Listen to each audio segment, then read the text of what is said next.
సాక్షి life మీ ఆరోగ్య నేస్తం. Subscribe చేయండి.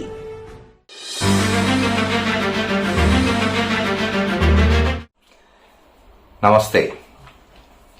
ఇప్పుడే మాజీ శాసనసభ్యుడు, చాలా సీనియర్ రాజకీయవాది గోనె ప్రకాష్ రావు రామోజీ ఫిలిం సిటీలో జరుగుతున్న అక్రమాల గురించి మాట్లాడినాడు. ఆయన మాట్లాడింది ఒక పార్శ్వమే.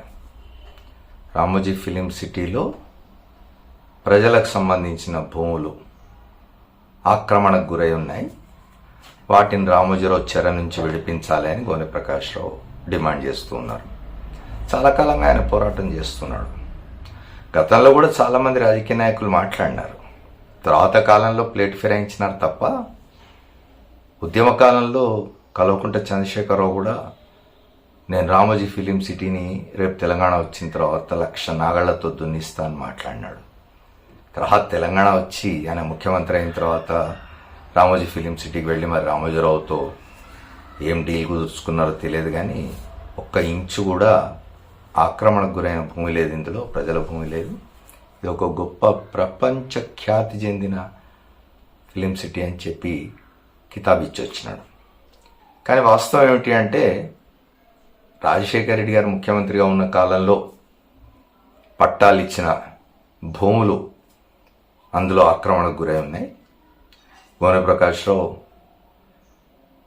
లక్షలాది మంది వల్లే ఆయన కూడా రాజశేఖర రెడ్డి గారు అంటే అమితమైన గౌరవం ఉన్న నాయకుడు.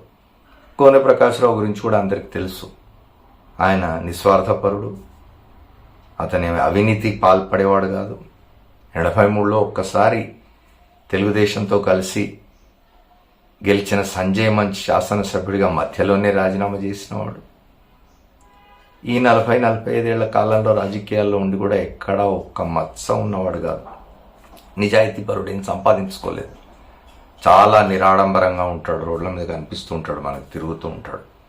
అట్లాంటివాడు ఇవాళ అక్కడ ఫిలిం సిటీలో ఆక్రమణకు గురైన భూముల గురించి మాట్లాడుతూ ఉన్నాడు. కాకతాళీయమే అయినా గోనె ప్రకాష్ రావు ఇవాళ ఈ మాట మాట్లాడుతున్న టైంలో 1-2 రోజుల ముందు రామోజీ ఫిలిం సిటీలో ఒక దుర్ఘటన జరిగింది.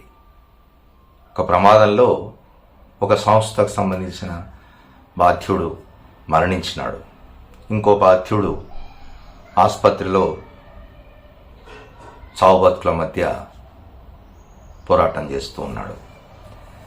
దేశంలోని అన్ని పత్రికల్లో, అన్ని మీడియా సంస్థలు ఈ సంఘటనను మొదటి పేజీలో వచ్చేసినాయి. ఎందుకంటే ఆ బాధ్యుడు ప్రముఖుడు, ఆ సంస్థ ప్రముఖ సంస్థ, జరిగింది రామోజీ ఫిలిం సిటీలో. కాబట్టి దేశవ్యాప్తంగా పత్రికలన్నీ, మీడియా సంస్థలన్నీ వాటికి బాగా ప్రాచుర్యం ఇచ్చినాయి.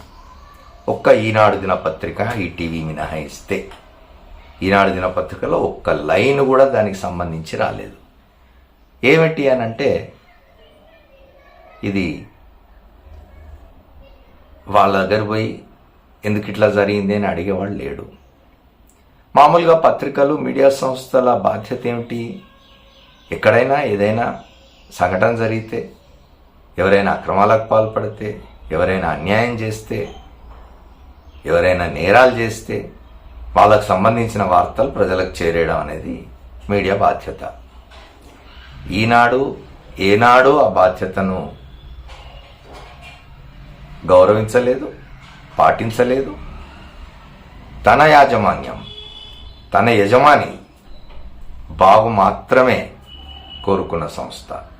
అట్లాగే తన యజమాని ఏ రాజకీయాలనైతే బలపరుస్తూ ఉన్నాడో ఆ రాజకీయాలు మాత్రమే ఈ భూమి మీద ఉండాలని కోరుకునే ఆ సంస్థ, మీడియా సంస్థ, నిన్న జరిగిన దుర్ఘటనకు సంబంధించి ఒక్క లైన్ కూడా రాయకపోవడం అనేది ఏ పత్రికా విలువల్ని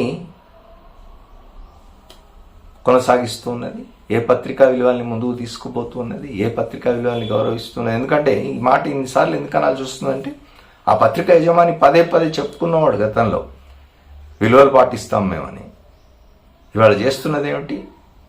అది నీకు సంబంధించిన సంస్థే కావచ్చు, నీకు సంబంధించిన వ్యాపార సంస్థలో జరిగిన దుర్ఘటనే కావచ్చు, కానీ నీ పత్రికలో కనీసం సమాచారం మాత్రంగానైనా దాన్ని ప్రచురించాలి కదా. నీ టీవీలో దానికి సమాచారం మాత్రంగానైనా స్థలం దొరకాలి కదా. ఇది చెప్పేవి నీతులు ఏవో చెప్తారు సామెత, అది మాట్లాడడం బాగుండదు. అది రామోజీరావు పరిస్థితి. Thank you.